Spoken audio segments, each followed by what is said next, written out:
Hello, Moment of Zen followers and listeners. This is Kyle Wool, President of Wealth Management at Revere Securities, and I'm here to give us our monthly business bump. Now, obviously, since the middle of December, we've had a lot of volatility in the marketplace. You've seen the VIX index spike since Omicron has come back, and we've seen volatility in the markets to the downside, and recently we've also seen it coming back to the upside.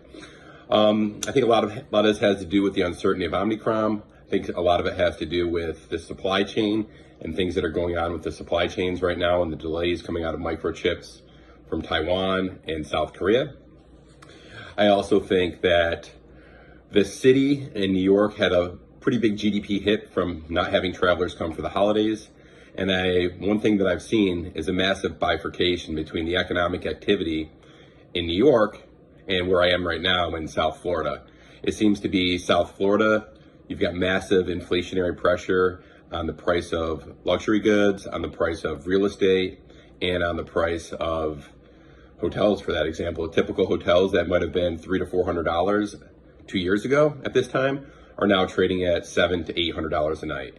You're also seeing, to try to get a reservation at a trendy restaurant, these places are very difficult to get in, they're packed. And I think that's because you've had a descendancy from across the country of places like New York, Boston, and even California, which have been very constrained during COVID with not having restaurants open, not having ballparks open, people having very severe mask mandates like they're having up in Canada, north of the border. And places like Florida that actually have more of a normal way of life. And I think the GDP in Florida is expected to come in over 9%. I believe that's I don't know if it's an all-time high, but a multi-decade high.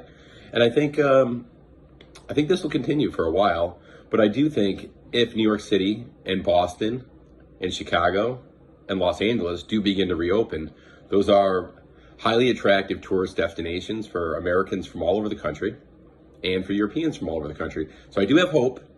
I do have hope that people will want to come to New York once again, come to Broadway, go to the beautiful museums that we have in New York City.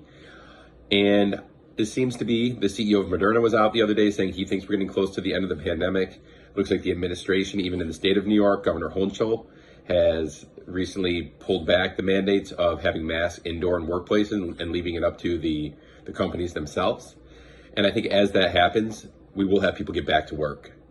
We will have people go to restaurants again in places like New York and Boston and Los Angeles. So I am very hopeful. And that's your weekly business bump and update from Kyle Wool, President of Wealth Management at Revere Securities. Thank you, and I'll throw it back to you, Zen.